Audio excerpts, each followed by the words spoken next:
Stop. Listen closely, because this might be the most important truth you ever hear. Motivation will not save you. You've been conditioned to believe that if you just watch the right video, hear the right quote, or read the right book, some magical force will flood into your veins and carry you toward success. But deep inside, you already know the truth. That rush of motivation feels powerful, but it fades as quickly as it comes. One moment you're on fire, the next you're back to scrolling, procrastinating, waiting for the next hit. Motivation is a drug, and you've been hooked on it without realizing. The problem is not that you lack motivation. The problem is that you are chasing it, expecting it to carry you through a war it was never built for. Motivation is a spark, not a fuel. If you build your life around sparks, your fire will always die out before it has the chance to become unstoppable. Think about it. How many times have you told yourself, "This is it. This is the day I change everything," only to find yourself back in the same place a week later? You thought the surge of motivation was real. You thought the goosebumps meant you were finally ready. But readiness is a lie. The fire you felt was an illusion, a temporary chemical reaction in your brain, not a sustainable power source. That is why entire industries thrive on selling you motivation. The coaches, the speakers, the influencers, they know you'll keep coming back for the next hit, the next spark, the next video that makes you feel like you're moving forward, even though you're stuck in the exact same place. This cycle is the silent graveyard of ambition. Millions of dreams are buried here, not because people lacked intelligence, not because they lacked opportunity, but because they built their future on a foundation of sparks instead of systems. Motivation is like the weather, unpredictable, unstable, completely outside your control. Some mornings you wake up with energy and focus. Most mornings, you don't. And here lies the painful truth. If you only work when you feel motivated, you will fail. Period. No exceptions. Every dream that has ever been built, every empire, every invention, every revolution was created by people who worked in the absence of motivation. They didn't feel like it. They didn't wake up ready. But they built anyway, because they understood something you must learn. Success does not bow to feelings. It bows to consistency. It bows to discipline. It bows to habits so ingrained that whether you feel like it or not, you move forward. If you wait for motivation, you will die waiting. If you train discipline, you will build while others sleep. Look at Elon Musk. Do you think he wakes up every morning motivated to juggle 5 companies, lead thousands of employees, and solve problems most people can't even comprehend? Of course not. Motivation is irrelevant to him. What drives him is clarity of vision and the discipline to execute, regardless of mood. He doesn't ask, "Do I feel like it today?" He asks, "What must get done today?" That is the difference between those who build empires and those who binge videos about building empires. Musk has systems. Musk has discipline. Musk has built an identity so powerful that his actions flow from who he is, not how he feels. That is the shift you must make. Stop waiting to feel ready. Stop waiting for sparks. Build a system that functions in the dark, when your energy is low, when your feelings betray you. That is how you win. Here's the trap most people fall into. They confuse inspiration with transformation. Inspiration feels good. Transformation feels hard. Inspiration happens in a moment. Transformation requires endless repetition. Watching a motivational video inspires you, but only building a habit transforms you. Reading a success quote inspires. Listening to a speaker inspires you, but only showing up when it hurts transforms you. And because inspiration is easier, most people chase it their entire lives. They feed on sparks instead of learning to gather wood, build a fire, and keep it alive through storms. The world doesn't reward people who are inspired. It rewards people who are transformed. The real tragedy of chasing motivation is that it gives you the illusion of progress. You feel like you're working on your dream because you feel good. But feelings are liars. Feelings are thieves. While you feel motivated, time is slipping. While you feel inspired, your competitors are executing. While you feel ready, someone else is doing the work. This is why so many people grow old and bitter. They spent their lives chasing a feeling instead of building a discipline. And when the clock runs out, they realize too late. The feeling never came long enough, strong enough, to carry them where they wanted to go. Don't let that be your story. The first step to breaking free from this trap is accepting that motivation is not the answer. Let that sink in. Motivation is not the key to your dream. You must bury this lie once and for all. Stop searching for hacks to get motivated. Stop looking for that perfect speech to fire you up. Stop waiting for life to finally align with your emotions. Motivation is a temporary visitor. It will never stay. The only way forward is to stop depending on it entirely and build a system that doesn't care about it. When you understand this, you are free.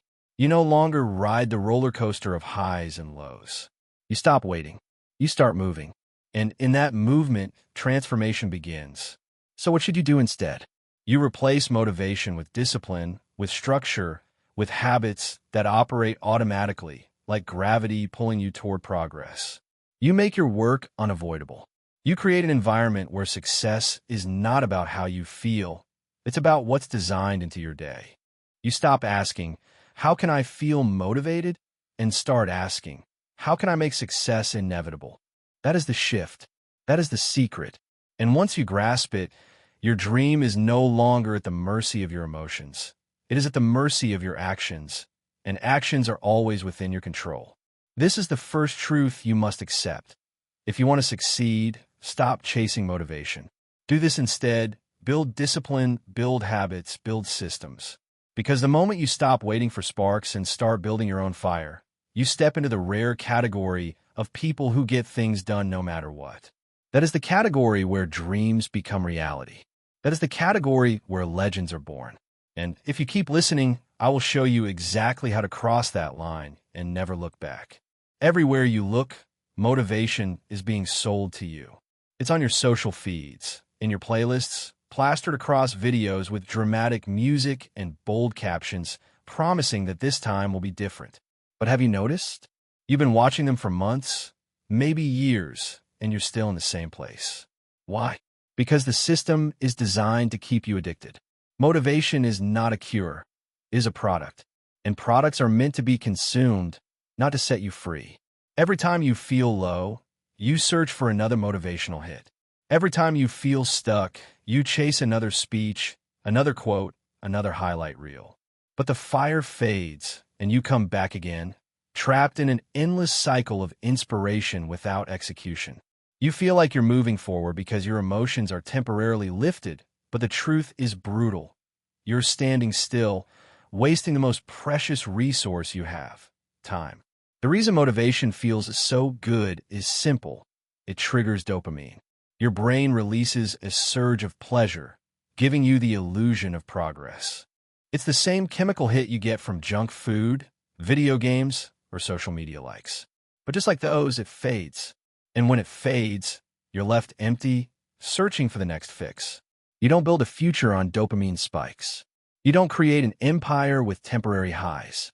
You create it with consistency, with repetition, with work done when no one is cheering, when no music is playing, when no one is watching.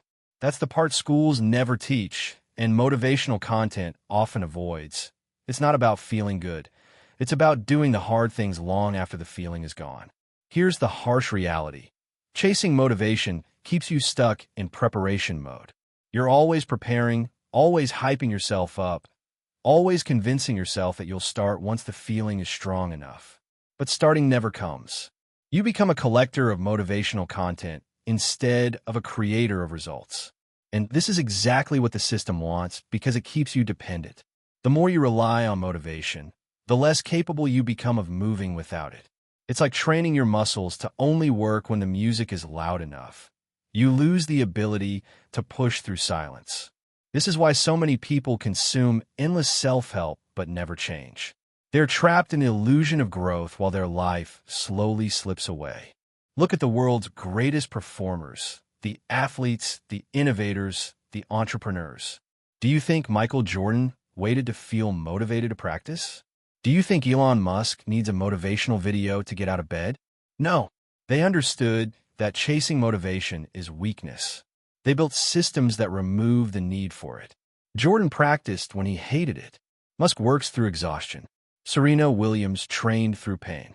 These people are not superhuman. They simply refuse to let feelings dictate their actions. They know that discipline eats motivation alive. That is why they stand on stages while others clap from the crowd. They stop chasing sparks and build habits that produced results regardless of mood. That is what you must do if you want to rise above average. The tragedy of chasing motivation is that it teaches you to wait. You wait for the right feeling. You wait for the right timing. You wait for life to align with your emotions. But life doesn't wait. The clock doesn't stop because you don't feel ready. Opportunities pass whether or not you chase them. While you wait for motivation, your competitor is already building. While you wait for motivation, the person next to you is already learning, already failing, already moving. And in the end, they win, not because they had more talent, not because they had more resources, but because they acted while you waited. The world does not reward those who feel ready. It rewards those who act when they aren't. So ask yourself, how many hours have you wasted chasing a feeling instead of taking action? How many weeks slipped by because you were waiting to be motivated enough to start? How many years have you spent watching others succeed while you stayed stuck in neutral? Always preparing, never executing. If that hurts, let it hurt, because that pain is a mirror showing you the truth. You don't need more motivation. You need to stop depending on it. The longer you chase it, the longer you stay trapped. And the day you decide to break free, to stop feeding the addiction, to stop searching for sparks, that is the day your life begins to change. Here's what most people never realize. Motivation is external, but greatness is internal. Motivation is borrowed. It comes from videos, speeches, and external energy. Discipline is owned. It comes from within, built by your own choices and actions. When you chase motivation, you depend on the outside world to move you. When you build discipline, you become unstoppable because nothing external can take it away. The world can fail you, people can betray you, but your system remains. That is why the strong outlast the weak, not because they felt better, but because they built stronger foundations. Imagine two people building houses. One builds on sand, soft, unstable, shifting. That's motivation. The other builds on rock, solid, unmoving, unshakable. That's discipline. When a storm comes, the house on sand collapses, while the house on rock stands firm. Life will bring storms, pain, setbacks, failure, fatigue. If your foundation is motivation, you will collapse. If your foundation is discipline, you will endure, you will rise, you will thrive. Stop building on sand. Stop chasing motivation. Start pouring concrete with daily habits, unshakable discipline, and relentless systems. That is how you survive the storm. The trap of motivation is real. It feels good, but kills you slowly. It makes you believe you're moving when you're standing still. It gives you highs without results. It steals your time and blinds you to the truth. Your life is not waiting for you to feel ready. The only way out of the trap is to stop chasing motivation and replace it with something far greater: discipline, habits, systems, identity. In the next part, we will break this down and show you exactly how to build a life that moves forward even when you don't feel like it. A life that doesn't collapse when the spark fades. A life where you finally stop waiting and start winning. This is the turning point. By now, you understand the truth. Motivation is unreliable, fleeting, a spark that disappears the moment the wind shifts. So the question becomes, what do you replace it with? The answer is simple, but not easy. Discipline. Discipline is the bridge between who you are and who you want to be. It is the force that drags you out of bed when your body screams for comfort. It is the voice that tells you to keep moving when every feeling says stop. It is the difference between starting 100 times and finishing once. Discipline does not care about your mood, your excuses, your comfort. Discipline only cares about progress. And here is the beautiful part. Discipline can be built. Unlike motivation, which comes and goes, discipline is trained, strengthened, forged like a muscle. The more you use it, the stronger it becomes. The less you rely on feelings, the more you rely on systems, the closer you get to becoming unstoppable. Let's strip away the illusion. Successful people are not more motivated than you. They are more disciplined than you. Elon Musk doesn't feel like working 100-hour weeks. Kobe Bryant didn't feel like waking up at 4 a.m. to practice while others slept. Steve Jobs didn't feel like taking rejection after rejection in his garage. But they did it anyway. Why? Because they were slaves to their vision, not to their feelings. They understood that motivation is optional, but discipline is mandatory. They built routines, habits, and environments that forced progress regardless of mood. That's why they stand at the top of industries, while others scroll through motivational quotes. The truth is simple. The world doesn't reward the most inspired. It rewards the most consistent. And consistency is the child of discipline. Discipline begins where motivation ends. Motivation gets you started. Discipline gets you finished. Motivation can push you to the gym once. Discipline keeps you coming back for years until your body transforms. Motivation can inspire you to start a business. Discipline keeps you building when the money is low, when the customers don't come, when the failures pile up. Motivation is loud, but temporary. The key to discipline is understanding that feelings are irrelevant. You don't need to feel like it. You don't need to feel strong, confident, or ready. You simply need to act. And once you act, the feeling often follows. Action creates momentum. Momentum creates energy, and energy creates results. But if you wait for motivation to give you momentum, you'll be waiting forever. Discipline flips the order. You move first, then you feel. You do the work first, then the emotion comes. The discipline-driven life is not about being robotic or joyless. It's about freeing yourself from the prison of moods. It's about choosing your future over your feelings. That is the essence of greatness. So how do you build discipline? You start small. Discipline is not built by declaring, "I will never fail again." It's built by choosing one action and doing it consistently until it becomes automatic. James Clear calls it atomic habits, but the principle is ancient. Small, repeated actions compound into massive change. Wake up at the same time every day. Write one page every night. Read for 10 minutes instead of scrolling. Do the push-ups when you least want to. Each act of discipline is like a vote for the identity you're building. And identity is the key. You must stop saying, "I want to be disciplined," and start saying, "I am disciplined." Stop saying, "I want to be a writer," and start saying, "I am a writer." When identity drives action, motivation becomes irrelevant. Identity is what Elon Musk leverages. He doesn't ask, "Do I feel like working?" He asks, "What would the leader of SpaceX do today?" Kobe didn't ask, "Do I want to train?" He asked, "What would the Black Mamba do?" This shift is powerful. When you build discipline around identity, your actions are no longer negotiable. They are who you are. That is why the greats outlast the motivated. They don't chase sparks. They embody their vision. You must decide the same. Who are you becoming? What identity are you stepping? Every second you waste after this video is another piece of your dream slipping away. Don't let this just inspire you for 5 minutes. Let it transform you forever. Subscribe right now, because the next message may be the one that breaks your chains. Smash the like button as a promise to yourself, and share this video with one person you refuse to let fail. Comment below with your dream, because when you speak it, you give it life. This isn't motivation. This is your second chance.